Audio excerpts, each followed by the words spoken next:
નમસ્કાર મિત્રો, કેમ છો આપ બધા? આજે અમે મહાશિવરાત્રીના દિવસે ભગવાન ભોળાનાથના દર્શન અને દ્વારકાના દર્શન માટે જઈ રહ્યા છીએ. વિડીયોમાં બન્યા રહેજો. આ છે મારા મિત્રો કૃષ્ણા પાર્ક સોસાયટીના રાજુભાઈ, અબ્દુલભાઈ, ધર્મેશભાઈ ને સંજયભાઈ. હું સંજયભાઈ. ઓકે મિત્રો, જામનગરથી દ્વારકા છે 140 કિલોમીટર અને દ્વારકાથી બેટ દ્વારકા છે 34 કિલોમીટર. તો મિત્રો, અમે આવી ગયા છીએ લિયો ફૂડ ઝોનમાં નાસ્તો કરવા માટે. અહીંયા તમને ગરમા ગરમ બધો જ નાસ્તો મળી રહેશે અને જે ખંભાળિયાથી 10 કિલોમીટર આગળ નેશનલ હાઈવે પર જ આવેલ છે. તો અહીંયાથી નીકળો તો નાસ્તો કરવાનું ના ભૂલતા હો.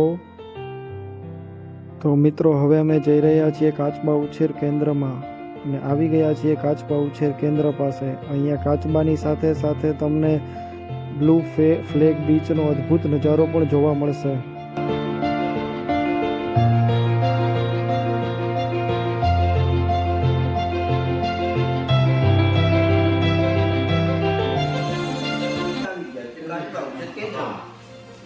ઓકે, અહીંયા વિવિધ જાતના પ્રજાતિના કાચબાનો ઉછેર કરવામાં આવે છે.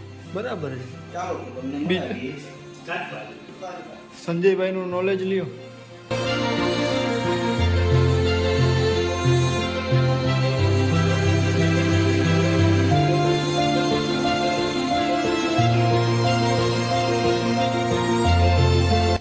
બીચનો ખૂબ જ અલૌકિક અને અદ્ભુત નજારો મિત્રો તમને અહીંયા જોવા મળશે અને સાથે સાથે મસ્ત ફોટા પણ તમે ક્લિક કરી શકશો અને વિડીયો પણ ઉતારી શકશો. તો અહીંયાથી નીકળો તો એક વખત ચોક્કસ અવશ્ય મુલાકાત લેજો.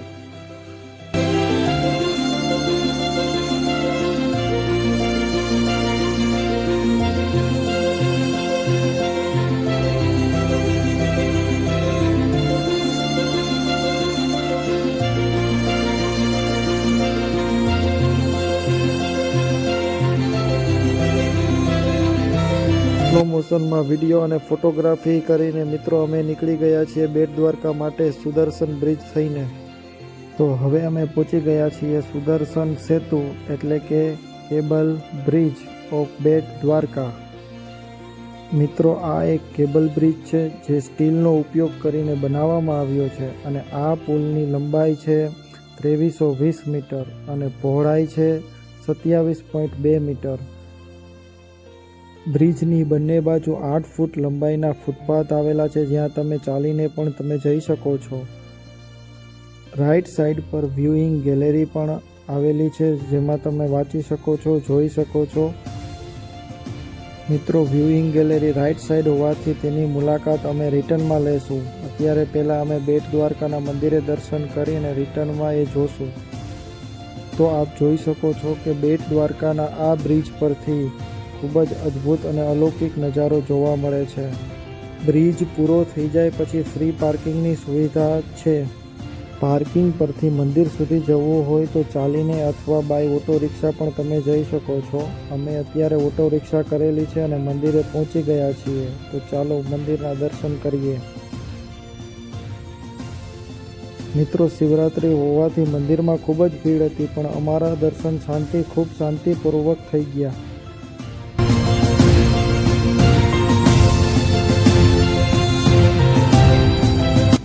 પછી અમે સોનેકી દ્વારકા પાવનધામ જોવા માટે ચાલ્યા. ત્યાં 40 રૂપિયા ટિકિટ છે. ટિકિટ લઈને અમે અંદર પ્રવેશ્યા. મિત્રો, ખૂબ જ સરસ આ સોનાની દ્વારકા બનાવેલી છે જેમાં તમે શરૂઆતમાં જ ગણપતિ અને સરસ્વતી માતાની મૂર્તિ જોવા મળશે. ત્યારબાદ ભગવાન કૃષ્ણનું આખું જીવન ચરિત્ર તમને જોવા મળશે. શ્રી કૃષ્ણ ભગવાનનો જન્મથી લઈને આખો ઇતિહાસ તમને અહીંયા જોવા મળશે. ખરેખર મિત્રો, જેવું નામ છે સોનેકી દ્વારકા એવું જ બધું ડેકોરેશન તમને જોવા મળશે. તો મિત્રો, જો તમે બેટ દ્વારકા આવો તો આ નગરીના દર્શન કરવાનું ભૂલતા નહીં હો.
મિત્રો હવે અમે દાંડી હનુમાન જઈ રહ્યા છીએ. તો અમે પહોંચી ગયા છીએ હનુમાન દાંડીના મંદિરે. આજે તમને ચલો હું શ્રી હનુમાન દાદાના દર્શન કરાવું. તો ચલો મિત્રો, તમને હું વ્યુઇંગ ગેલેરી બતાવું. રિટર્નમાં અમે આ ગેલેરીના દર્શન કરીએ છીએ. ખૂબ જ સરસ ગેલેરી બનાવેલી છે. અહીંયા આવો તો તમે વાંચવાનું ભૂલશો નહીં. ખૂબ જ સરસ નજારો અહીંયા આ બાજુ પણ આવો જ દેખાય છે. Bravo, DJ, bravo, champion, champion, champion, champion, champion, champion. Everybody knows say bravo, a champion, champion, champion, champion, champion, champion, champion. આ છે દ્વારકેશ હોટેલ. બેટ દ્વારકાથી નાગેશ્વર બાજુ જાઓ ત્યારે રસ્તામાં જ મિત્રો આ હોટેલ આવે છે. અમે અહીંયા બપોરે લંચ કર્યું છે. તમે આ બાજુ આવો તો એક વખત અવશ્ય મુલાકાત લેજો આ હોટેલની. ખૂબ જ સરસ જમવાનું હતું.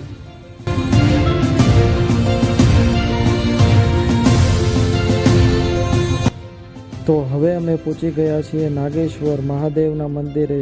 આપ જોઈ શકો છો કે વિશાળ મહાદેવની મૂર્તિ અહીંયા બિરાજમાન છે. અને આ છે ભગવાન ભોળાનાથનું મંદિર, મહાદેવનું મંદિર નાગેશ્વર, 12 જ્યોતિર્લિંગમાંનું એક. બેટ દ્વારકા જાઓ તો નાગેશ્વરના દર્શન કરવાનું ભૂલતા નહીં. બોલો મહાદેવ હર. નાગેશ્વરથી 20 કિલોમીટરના અંતરે શિવરાજપુર બીચ આવેલ છે. તો અમે પહોંચી ગયા છીએ આ બ્લુ ફ્લેગ બીચ એટલે કે શિવરાજપુર બીચે. મિત્રો, તમે પણ શિવરાજપુર આવો તો નહાવાનું ભૂલતા નહીં. અહીંયા ચેન્જિંગ રૂમની અને બધી જ સુવિધાઓ ઉપલબ્ધ છે. થોડીક મસ્તી કરીએ, ચલો રેસ લગાવીએ. તો મિત્રો, હવે અમે પહોંચી ગયા છીએ ભડકેશ્વર મહાદેવના મંદિરે. આજે શિવરાત્રિ હોવાથી અહીંયા મેળો ભરાયેલ છે.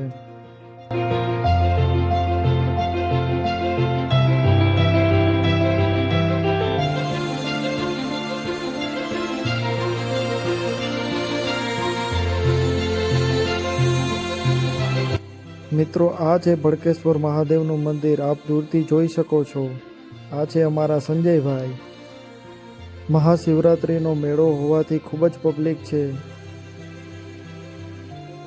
મિત્રો, આ સનસેટ પોઈન્ટ છે પણ અમે લેટ પહોંચ્યા એટલે જોઈ ન શક્યા. તમે આવો તો એક વખત જરૂર અહીંયાથી સનસેટ પોઈન્ટ જોજો.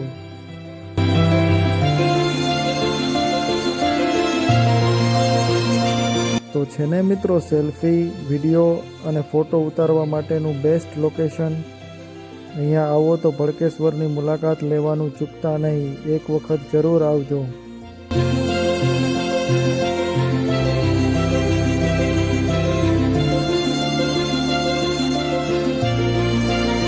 દ્વારકા આવ્યા હોય અને રાધા કૃષ્ણની મૂર્તિ ન લીધી તો શું લીધું? એટલે જ મિત્રો આ રાધા કૃષ્ણની મૂર્તિ હું લઉં છું. તો ફાઇનલી મિત્રો, હવે અમે પહોંચી ગયા છીએ દ્વારિકા નગરીમાં. જય દ્વારકાધીશ.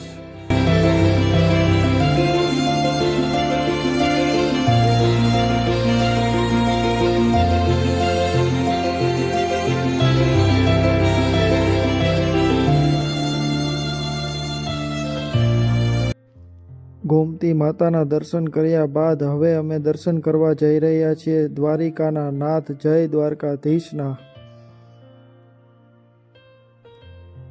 માંગો 20 અને આપે 30, ઈ મારો દ્વારકાધીશ. બોલો જય દ્વારકાધીશ.